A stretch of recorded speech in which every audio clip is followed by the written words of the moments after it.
On today's Strictly Vikings, we have a lot to talk about.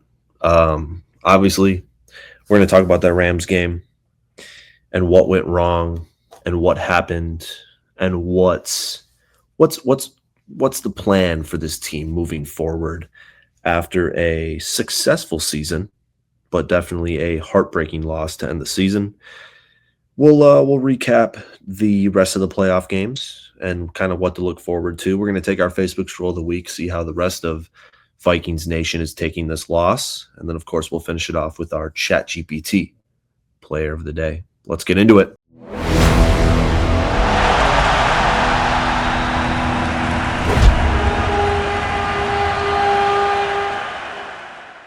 Today is Wednesday, December 15th, and Minnesota sports fans have it worse than anybody else. I think it's a pretty accurate way to describe what happened Monday night. It was a brutal, brutal end to one of the most exciting seasons that I've ever been alive for. Honestly, 2022 was probably a little bit more exciting. We felt a little bit more.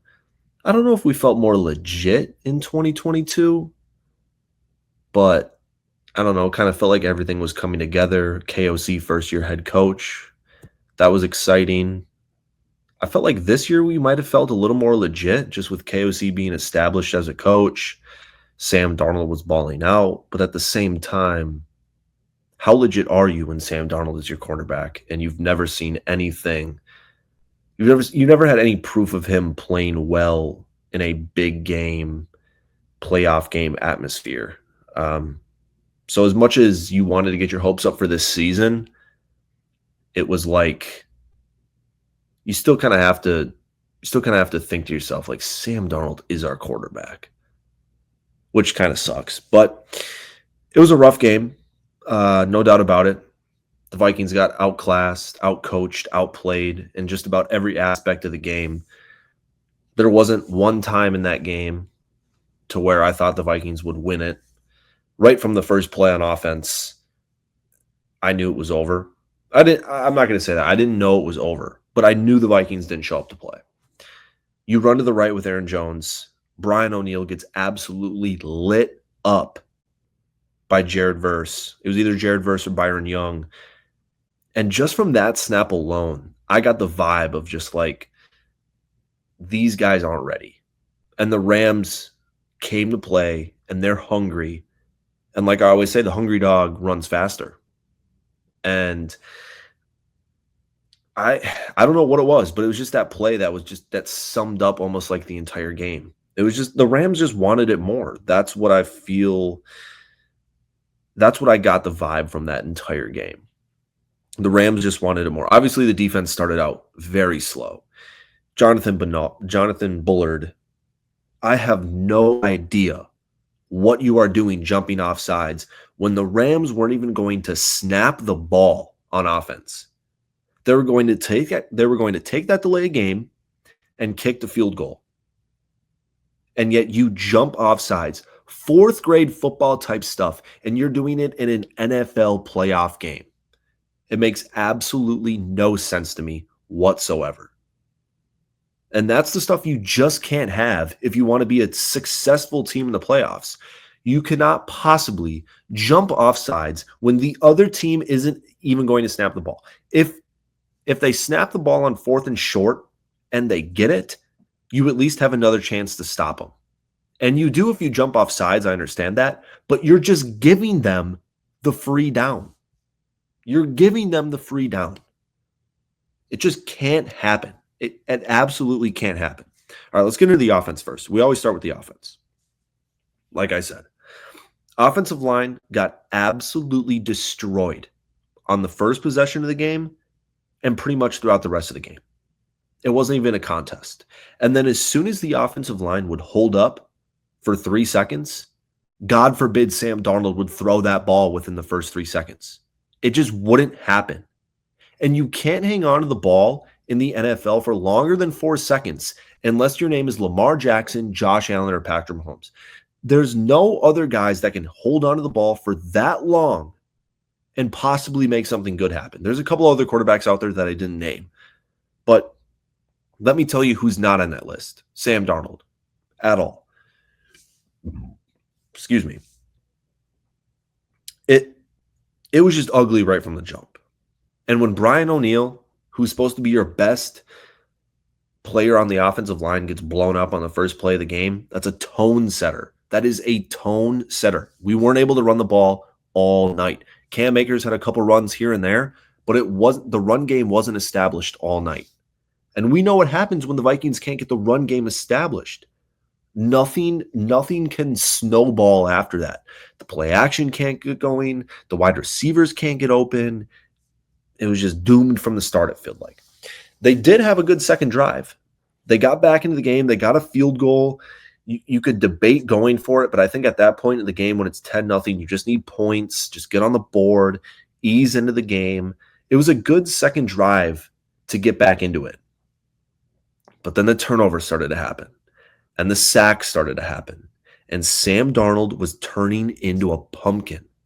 There's no way around it. The lights were simply too bright for Sam Darnold.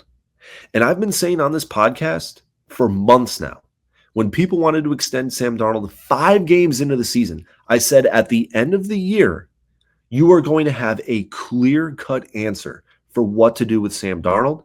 And after watching that Rams game, you have an absolute clear-cut answer. You cannot extend this dude whatsoever.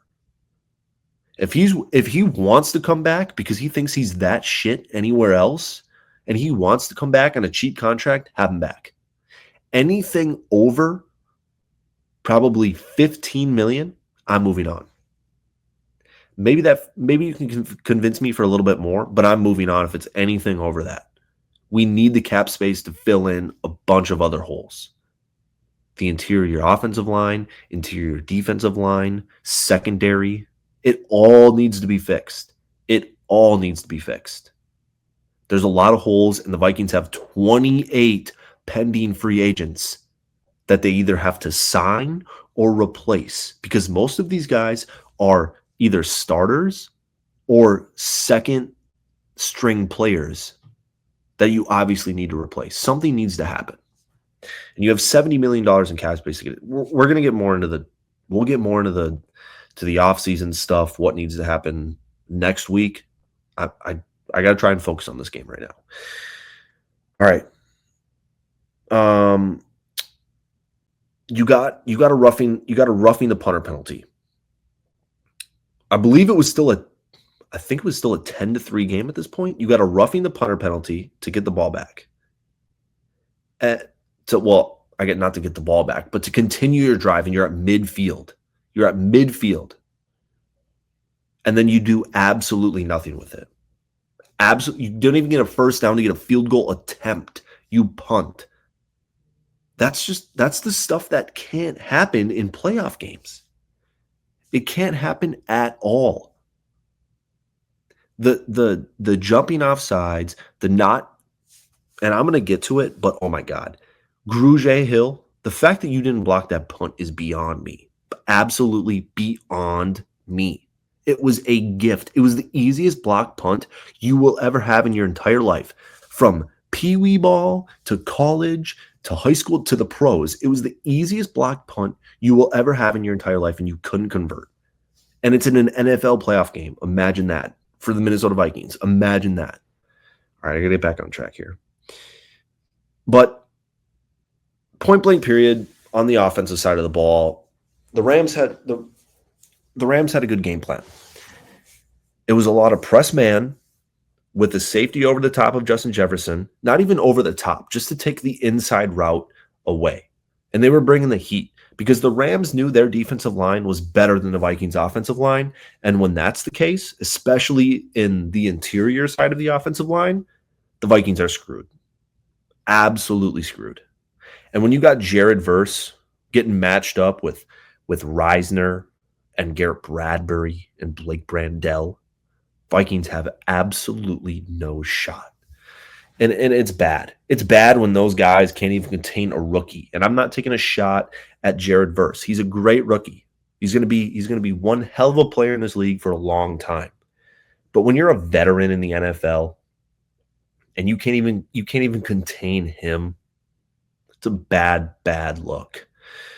You got a sad touchdown in the second half with TJ Hawkinson. Like, way to get on the board, but this game was offense was trash all game. Terrible. Terrible. Aaron Jones, I don't think you can bring him back. It depends on what he's asking, but I don't think you can bring him back. He played good this season, but man, if he's asking anything over what he got paid this year, you can't bring him back. It's just the inconsistency for me. It's just the missing weird. It's like he missed games, but at the same time, he would miss weird plays. He would miss the start of halves.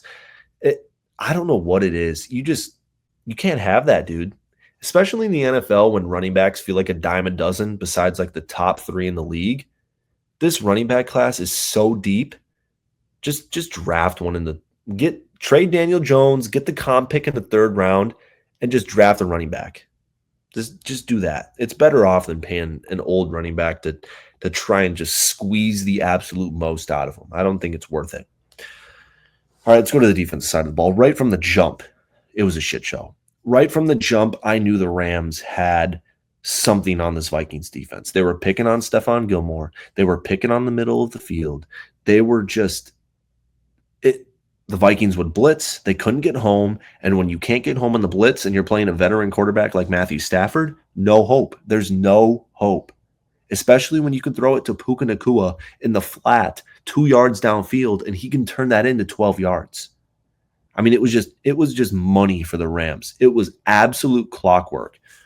First drive of the game, obviously, we jump off sides. It was a touchdown drive. Second drive of the game, the Rams should have had a touchdown drive, but they got a unnecessary roughness after the play, which turned it from a 2nd and 1 to 2nd and 16, and it stalled them out, and they kicked the field goal. That was a touchdown drive. The defense got absolutely bailed by the Rams making a dumb mistake. But that was a touchdown drive too. Stafford started the game 11 for 12 for 124 yards. It was some of the easiest throws I have ever seen completed in an NFL game. And we're not it could have been Sam Darnold out there.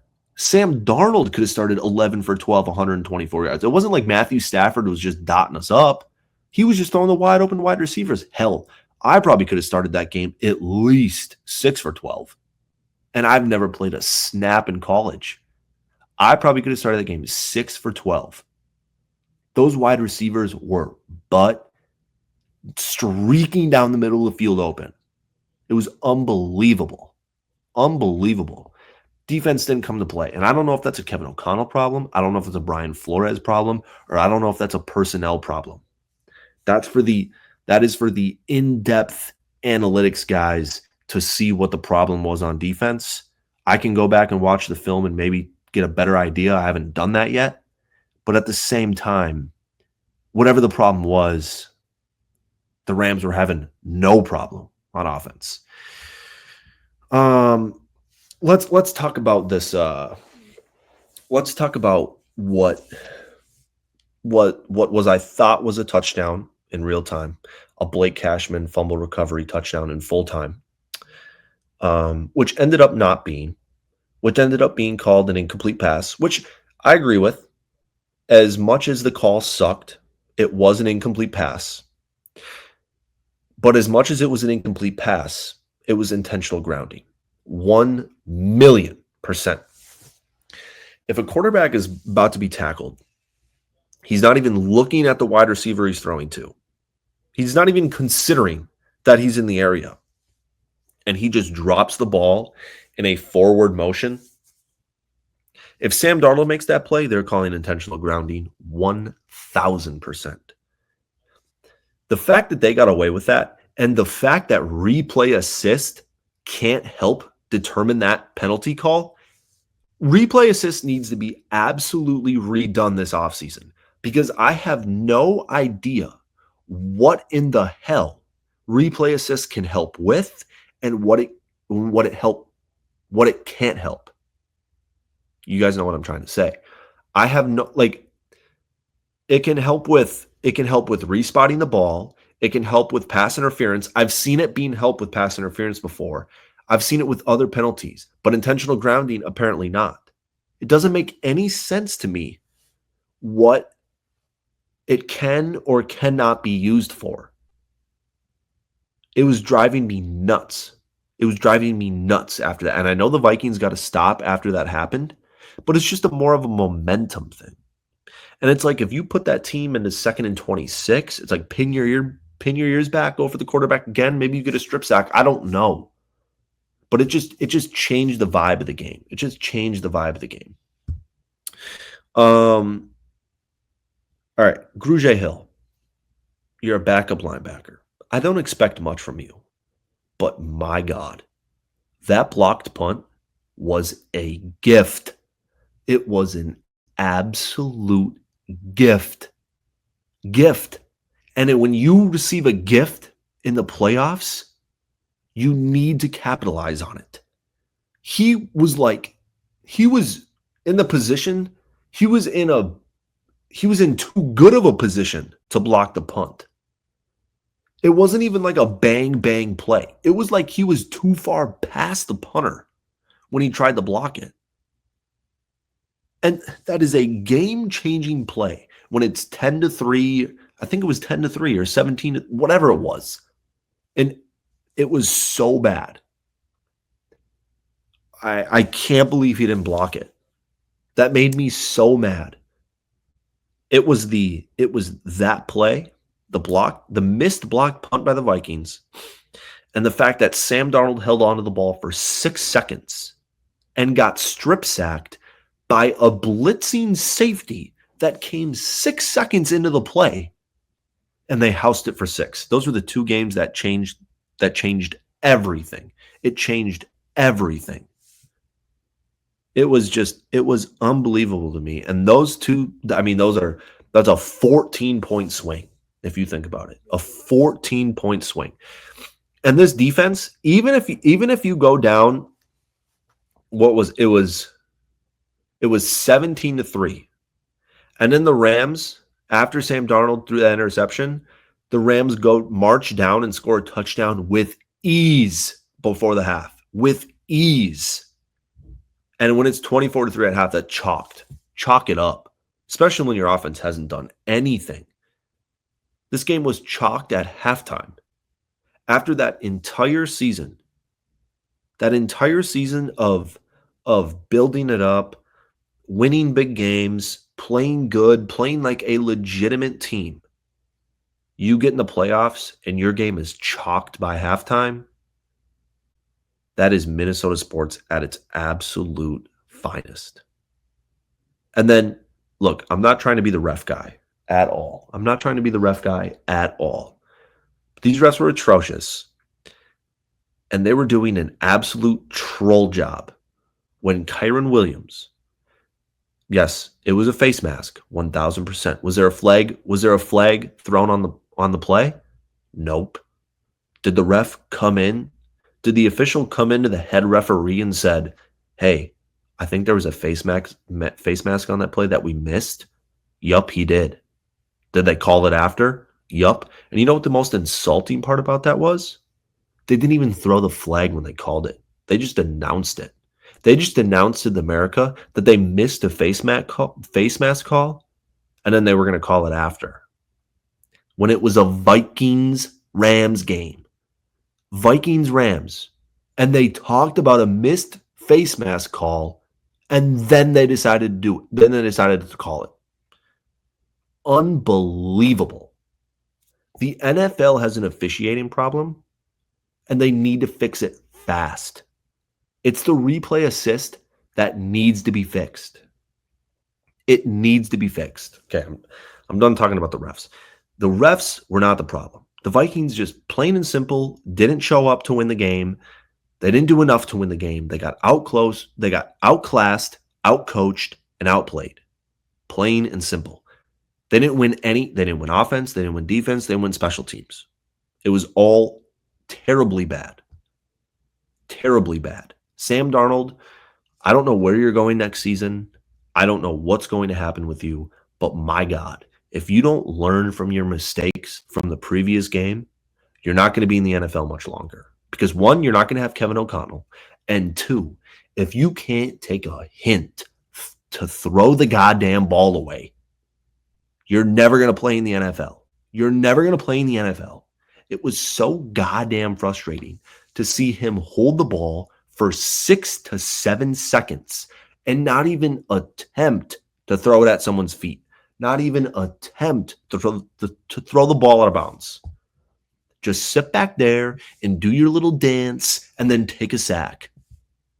Unbelievable. All right. I'm done bitching. It's time to look on the bright side of things here. The bright side of things. It was a successful season. I said on this podcast at the beginning of the year, if the Vikings were to make the playoffs, that would be one hell of a season. Not only did they manage to make the playoffs, but they won 14 games. They only lost 4 games, and it was to 2 teams. So it was one hell of a successful season. And people are going to sit here and say that they just messed up their draft pick and they were like, oh, they should have just sucked to get a better draft pick. No, that winning games for young guys and for team morale and for coaches, it gives you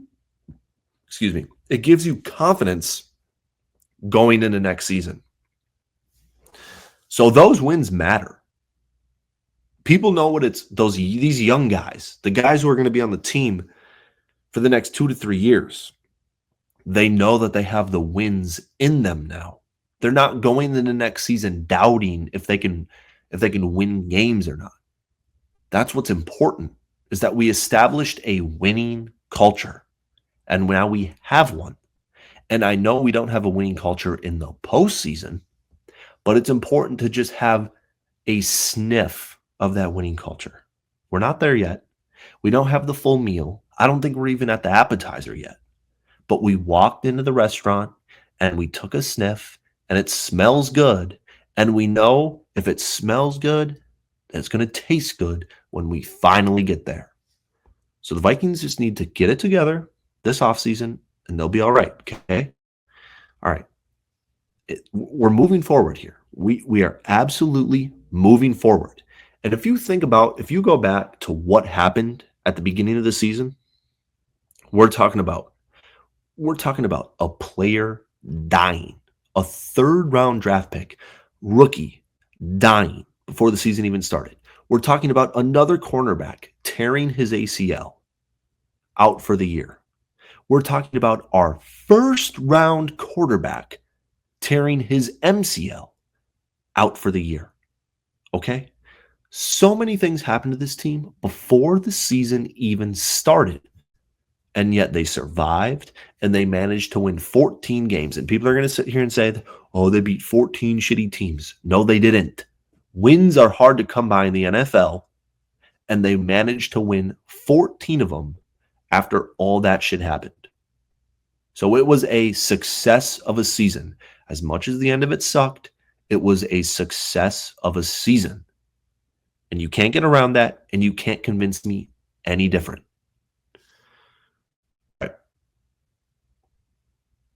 I think that's a good end. I think that's a good closure. But like I said, coming year, we're going to talk about the rest of the offseason, free agency, draft, all of that stuff. Vikings hold the 24th pick in the draft. Okay.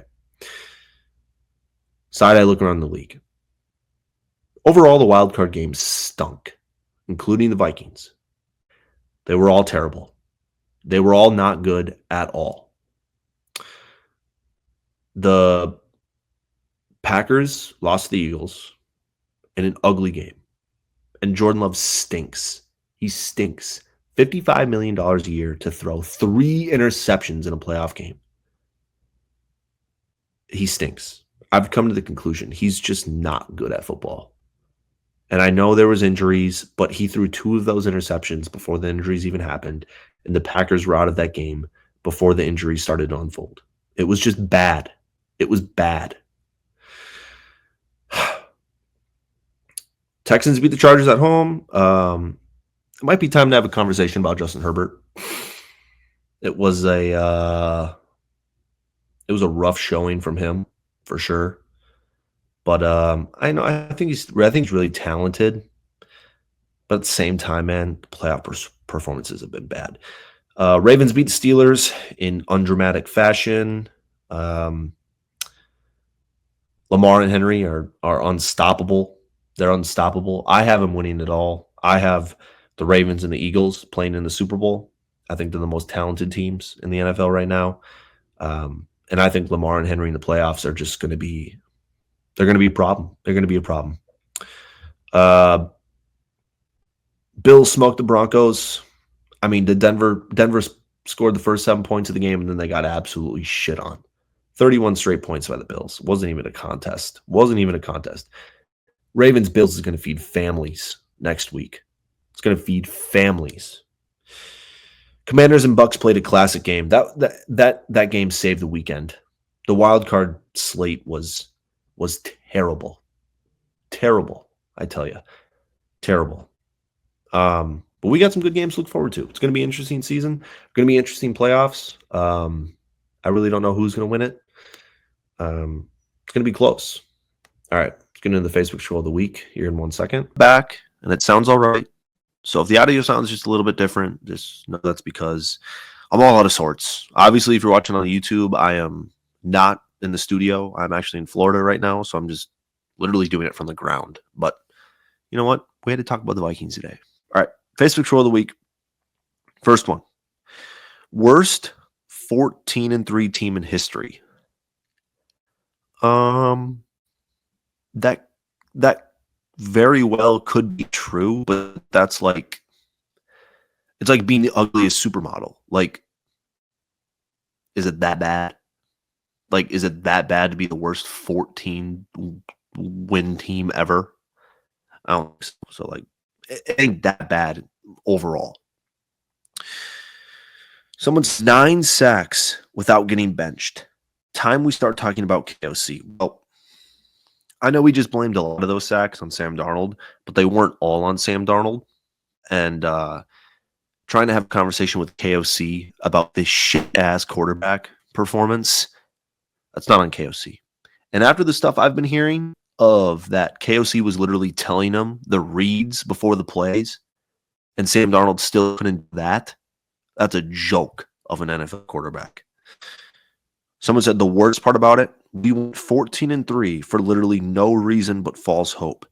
I already kind of explained this before, but like winning games in previous seasons can really help the morale of teams.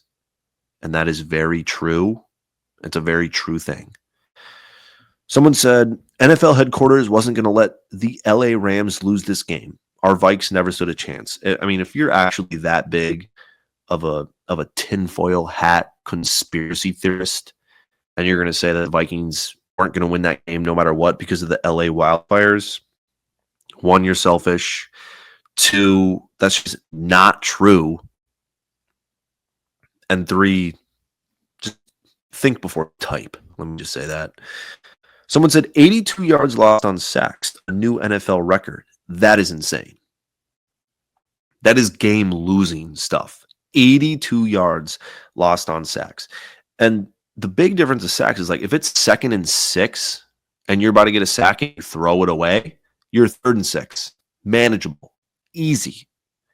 But then when you take a sack after holding the ball for 8 seconds and all of a sudden it's 3rd and 18, drive's over. That's the difference in sacks, obviously. I mean, I hope I don't have to explain it to you guys. Justin Jefferson is becoming so overrated. Just right from the jump. This dude is absolutely spewing nonsense. Absolute nonsense. Our entire game plan is scheming him open. Like at that point, if he's so good, shouldn't be able to just route up the corners and not take up our entire game plan? This dude just simply doesn't know ball. Doesn't absolutely, yeah, because he can just route up 3 guys on every play. Just bonehead. I've said this multiple times. Vikings fans were voted the dumbest fans in the NFL. And Facebook proves that statement week in and week out. Someone said, I hope Los Angeles catches on fire again. That is crazy. That is that's a messed up statement. I'm glad they got that win. They needed that, dude. They needed that win for the LA Wildfires now, Katrina in '09.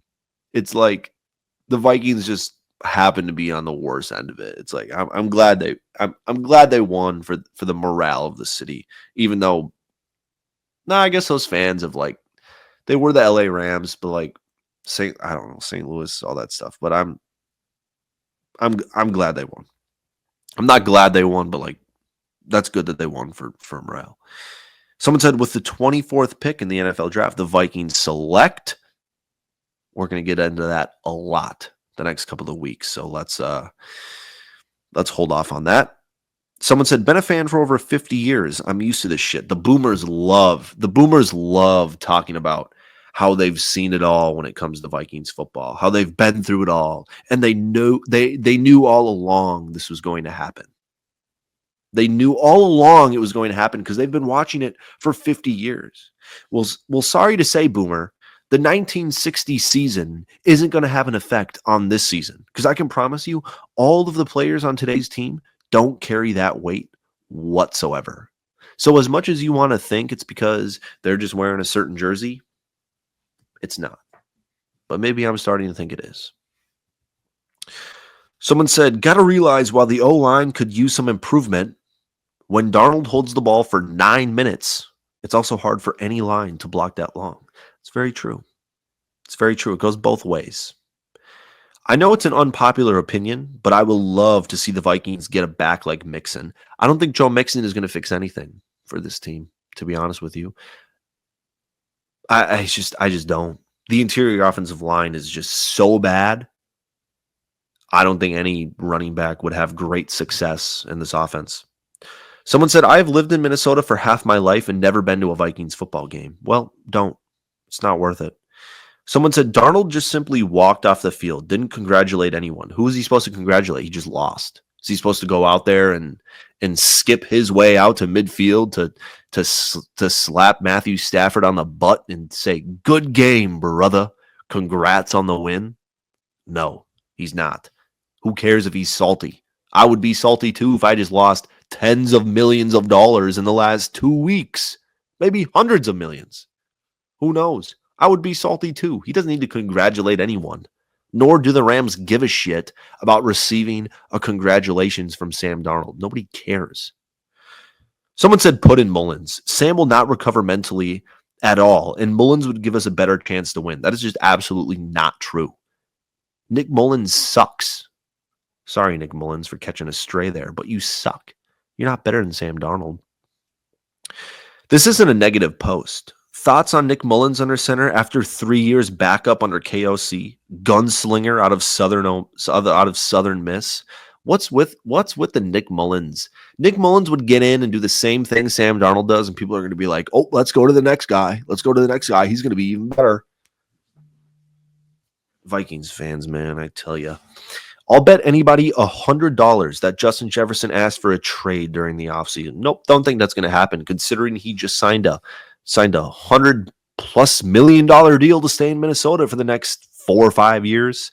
Don't think that's ever going to happen. Someone said, WTF, Stafford tells the refs to throw a flag, and after there is no flag thrown. That's 100% true.